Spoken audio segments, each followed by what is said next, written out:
بسم اللہ الرحمن الرحیم۔ السلام علیکم ورحمۃ اللہ وبرکاتہ۔ نماز انسان کی زندگی کا سب سے بنیادی ستون ہے، سب سے عظیم عبادت اور سب سے ضروری فریضہ ہے۔ اسلام نے جس عبادت پر سب سے زیادہ زور دیا وہ نماز ہے، کیونکہ نماز وہ لمحہ ہے جس میں انسان براہ راست اپنے رب کے سامنے کھڑا ہوتا ہے۔ انسان کی روح، دل اور ذہن کو سب سے زیادہ سکون اس وقت سے عبادت سے ملتا ہے۔ اللہ کے رسول صلی اللہ علیہ وآلہ وسلم نے فرمایا، نماز دین کا ستون ہے۔ یہ اس بات کی دلیل ہے کہ اگر ستون مضبوط ہو تو عمارت بھی مضبوط رہتی ہے۔ نماز انسان کے اندر پاکیزگی پیدا کرتی ہے، گناہوں سے بچاتی ہے اور اس کے دل میں اللہ کی یاد تازہ کرتی ہے۔ انسان چونکہ کمزور پیدا کیا گیا، اس کے اندر بھول ہے، غلطی ہے، کم فہمی ہے۔ اللہ تعالیٰ نے خود فرمایا، انسان کمزور پیدا کیا گیا، سورۃ نساء آیت نمبر 28۔ اس لیے انسان دنیا کے کاموں میں بھی بھول جاتا ہے اور عبادت میں بھی۔ کبھی ذہن منتشر ہوتا ہے، کبھی خیالات کا حملہ ہوتا ہے، کبھی پریشانی دبا دیتی ہے، کبھی دل اور دماغ کی یکسوئی نہیں بنتی۔ انسان جب نماز میں کھڑا ہوتا ہے تو شیطان اس پر حملہ کرتا ہے تاکہ اس کی توجہ بکھر جائے۔ رسول اللہ صلی اللہ علیہ وآلہ وسلم نے فرمایا، جب انسان نماز شروع کرتا ہے تو شیطان اس کے پاس آ کر کہتا ہے، یہ بھی یاد کر لو، وہ بھی یاد کر لو، یہاں تک کہ اسے یاد ہی نہیں رہتا کتنی رکعتیں پڑی ہیں۔ صحیح بخاری حدیث نمبر 608۔ یہ حدیث اس بات کا واضح ثبوت ہے کہ نماز میں رکعت بھول جانا انسانی کمزوری نہیں بلکہ شیطانی وسوسہ بھی ہوتا ہے، اور یہ عام آدمی کے ساتھ نہیں بلکہ صحابہ کرام کے ساتھ بھی ہوتا تھا۔ اب ہم اصل مسئلے کی طرف آتے ہیں کہ اگر نماز پڑھتے ہوئے رکعت بھول جائیں، 2 رکعت پڑی تھی یا 3 تھی یا 4، تو اس صورت میں کیا کرنا چاہیے؟ اسلام نے اس مسئلے کا بہت خوبصورت اور آسان حل دیا ہے، اور یہ حل رسول اللہ صلی اللہ علیہ وآلہ وسلم کی اپنی سنت سے ثابت ہے۔ ایک بار نبی کریم صلی اللہ علیہ وآلہ وسلم نے نماز ادا کی اور رکعت میں کمی ہو گئی۔ صحابہ نے عرض کیا، یا رسول اللہ صلی اللہ علیہ وآلہ وسلم، نماز میں کمی ہوئی ہے۔ تو آپ صلی اللہ علیہ وآلہ وسلم نے فرمایا، اگر انسان کو نماز میں بھول ہو جائے تو وہ صحیح اندازہ لگائے، جو زیادہ غالب گمان ہو اس کے مطابق نماز پوری کرے، پھر آخر میں 2 سجدے کرے۔ صحیح مسلم حدیث نمبر 571۔ اس حدیث میں نماز میں شک دور کرنے کا مکمل قانون موجود ہے۔ اس کے مطابق اگر انسان کو غالب گمان ہو کہ 3 پڑی ہیں تو وہ 3 ہی شمار کرے، اگر غالب گمان ہو صرف 2 پڑی ہیں تو 2 شمار کرے۔ اگر کوئی اندازہ نہ ہو، دل دونوں طرف برابر ہو تو کم والی رکعت کو لیا جائے گا، یعنی اگر شک ہو کہ 2 تھیں یا 3 تو کم یعنی 2 رکعت، اگر شک ہو 3 تھی یا 4 تو کم یعنی 3 رکعت۔ یہ اصول رسول اللہ صلی اللہ علیہ وآلہ وسلم نے خود سمجھایا ہے۔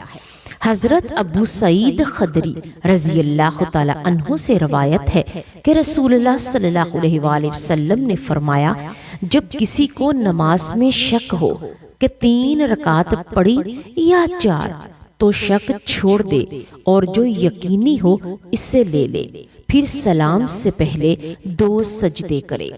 صحیح مسلم حدیث نمبر 572۔ یہی عمل سجدہ سہو کہلاتا ہے۔ سجدہ سہو کا طریقہ بھی نبی پاک صلی اللہ علیہ وآلہ وسلم نے خود سکھایا۔ حدیث میں آتا ہے، رسول اللہ صلی اللہ علیہ وآلہ وسلم نے سلام پھیرنے سے پہلے 2 سجدے کیے۔ صحیح بخاری حدیث نمبر 1224۔ ایک اور روایت میں ہے کہ آپ صلی اللہ علیہ وآلہ وسلم نے کبھی سلام کے بعد بھی سجدہ سہو کیا۔ صحیح بخاری حدیث نمبر 1230۔ لیکن عام طور پر فقہ میں یہ طریقہ اختیار کیا جاتا ہے کہ تشہد میں بیٹھ کر درود اور دعائیں پڑھ کر سلام پھیرنے سے پہلے 2 سجدے کیے جاتے ہیں، پھر دوبارہ تشہد پڑھ کر سلام پھیرا جاتا ہے۔ اسی طرح نماز مکمل ہو جاتی ہے اور شک کی وجہ سے ہونے والی کمی پوری ہو جاتی ہے۔ یہ بھی حدیث سے ثابت ہے کہ صحابہ بھی بھول جاتے تھے۔ ایک مرتبہ نبی صلی اللہ علیہ وآلہ وسلم نے 4 رکعتیں پڑھنی تھی مگر صرف 2 ادا کی، تو آپ صلی اللہ علیہ وآلہ وسلم نے نماز کے بعد سجدہ سہو کیا۔ صحیح بخاری حدیث نمبر 482۔ یہ اس بات کا ثبوت ہے کہ نماز میں بھول جانا عیب نہیں بلکہ انسان کی فطرت ہے۔ نماز میں شک دور کرنے کا یہ اصول بھی آسان ہے اور مکمل عدل پر مبنی ہے، کیونکہ اگر آدمی زیادہ رکعات کو لے لے تو خطرہ ہے وہ نماز میں اضافہ کر دے گا، اور نماز میں اضافہ کرنا بھی غلط ہے۔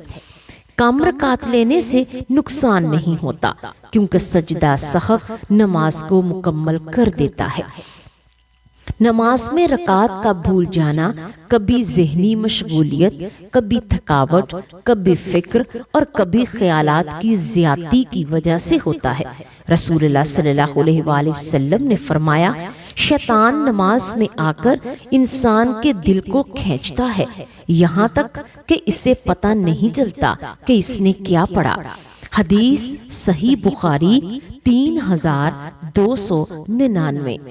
لہٰذا اگر نماز میں شک ہو تو انسان کو پریشانی نہیں کرنی چاہیے، کیونکہ دین آسانی چاہتا ہے۔ نماز میں وہی طریقہ اپنایا جائے جو رسول اللہ صلی اللہ علیہ وآلہ وسلم نے سکھایا ہے۔